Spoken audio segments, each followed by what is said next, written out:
Salam sejahtera Malaysia, selamat datang ke channel Fels Lifestyle. Hari ini, saudara-saudara, tuan-tuan dan puan, kita mendengar satu lagi pengakuan bekas Perdana Menteri sebanyak 2 kali ataupun penasihat bagi 4 negeri tadbiran PAS Perikatan Nasional iaitu Tun Mahathir.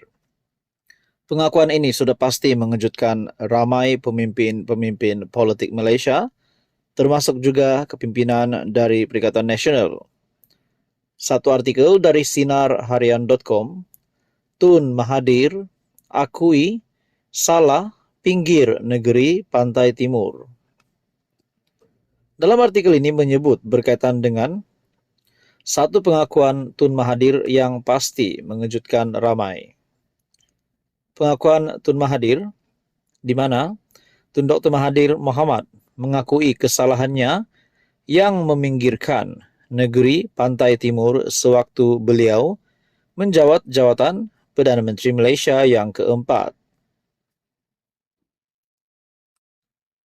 Dalam artikel ini lagi mengatakan bahawa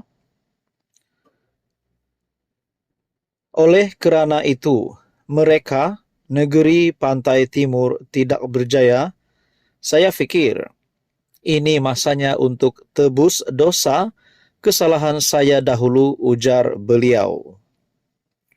Dalam artikel yang sama, bercakap di pentas Minggu Negarawan di Yayasan Kepimpinan Perdana, beliau berkata penglibatannya sebagai penasihat tidak rasmi kepada 4 kerajaan negeri ditadbir oleh PAS ataupun SG4 State Government 4 adalah sebagai salah satu tindakan untuk menebus kesalahan tersebut.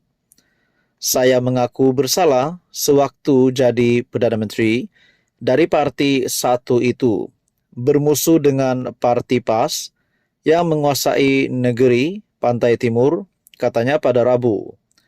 Menurut Dr. Mahathir, sewaktu memegang tampuk pentadbiran persekutuan, tumpuan hanya diberikan kepada negeri-negeri di pantai barat. Ini yang paling menarik dalam artikel ini, pengakuan Tun Mahathir. Oleh kerana itu, mereka, negeri pantai timur, tidak berjaya. Saya fikir ini masanya untuk tebus dosa kesalahan saya dahulu, ujar beliau. Beliau berkata demikian menjawab pertanyaan salah seorang hadirin berkenaan dengan penglibatan di dalam SG4, sama ada ia kerana Melayu, tata kelola atau mempunyai banyak idea, membangunkan Kelantan, Terengganu, Kedah dan Perlis. Tambah negarawan itu, dengan pengalaman yang beliau miliki, ia harap dapat mengangkat kembali negeri-negeri di bawah pentadbiran PAS. Saya harap dengan pengalaman ini, saya dapat bantu mereka mencapai kejayaan. Melalui artikel ini sahaja kita dapat melihat Tun Dr. Mahathir Mohamad sedang melakukan tugasnya sebagai penasihat ataupun salah satu penggerak untuk State Government 4. Walaupun banyak juga spekulasi yang dibuat, adakah Tun Mahathir dapat memegang jawatan ini? Adakah beliau akan meletakkan jawatan tidak lama lagi? Tetapi rupanya Tun Mahathir menunjukkan kehebatannya sekali lagi. Apa komen Anda? Teruskan bersama di dalam channel ini untuk info yang seterusnya. Halo semua, salam sejahtera Malaysia, saudara-saudara yang amat dihormati. Terima kasih kerana masih setia di dalam channel ini. Saudara-saudara, tuan-tuan dan puan, hari ini satu lagi isu hangat yang tular di media sosial. Ini berkaitan dengan nama Perdana Menteri Datuk Seri Anwar Ibrahim, dan ini pasti satu isu yang akan mengejutkan seluruh Malaysia, terutamanya kepimpinan politik di Malaysia. Tuan-tuan dan puan yang amat dihormati, baru-baru ini kita mendengar satu artikel di mana terdapat seorang individu yang menganggap Perdana Menteri ke-10 Malaysia adalah murtad. Nah, kita tengok, kita lihat apa yang berlaku kepada individu tersebut. Satu artikel dari Harapan Daily, tular wanita anggap PMX murtad walau Anwar pimpin individu bersyahadah. Tular tangkap layar, dakwaan seorang wanita yang menganggap Perdana Menteri Datuk Seri Anwar Ibrahim sudah keluar dari agama Islam atau murtad. menerusi komentarnya, agen sebuah syarikat insurance itu selamba mempersoal wajah Menteri Keuangan berkenaan sebagai tiada air muka cahaya ketenangan. Tuan-tuan dan puan, sebagai rakyat Malaysia, saya amat menolak perkara ini disebabkan saya menghormati Perdana Menteri Malaysia Datuk Seri Anwar Ibrahim, dan bilakah Anwar murtad, bilakah Anwar keluar dari agama Islam? Nah, sudah jelas ini adalah satu kenyataan yang amat salah.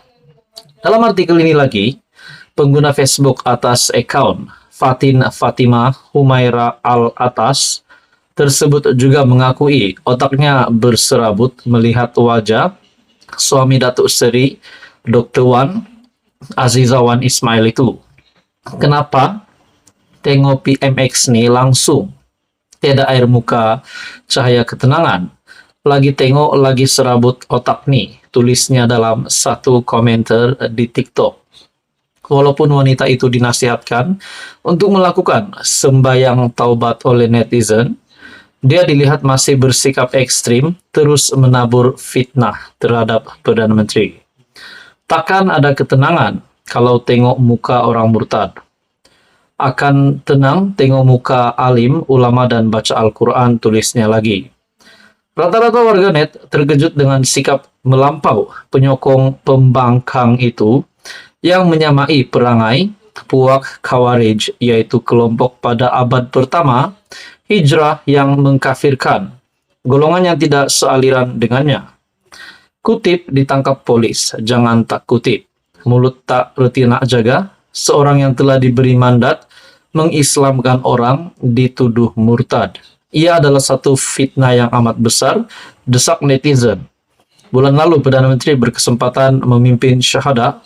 Seorang lelaki memeluk Islam selepas menunaikan solat dan menyampaikan khutbah Jumaat di Masjid Pusat Kebudayaan Islam New York ICCNY.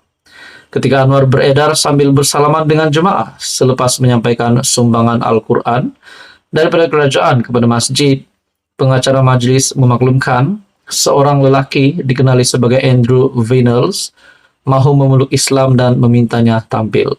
Bagi saya, sebagai status seorang Perdana Menteri, dan sehingga kan diperbolehkan dan berjaya untuk menyampaikan khutbah di luar negara, yaitu di Masjid Pusat Kebudayaan Islam di New York.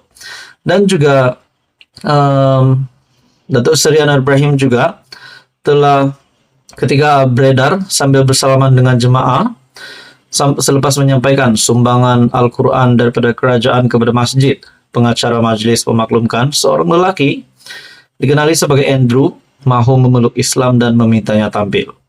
Seorang pegawai masjid kemudiannya dilihat menjemput Anwar sambil pengacara majlis mengumumkan Perdana Menteri akan menyempurnakan pengislaman lelaki berkenaan. Bagi saya itu satu kehormatan yang terbesar untuk Datuk Seri Anwar Ibrahim sebagai Perdana Menteri. Majlis itu adalah secara kebetulan dan tiada dalam atur cara rasmi menurut pegawai media daripada pejabat Perdana Menteri. Nah, tuan-tuan dan puan, apa komen Anda berkaitan dengan isu ini?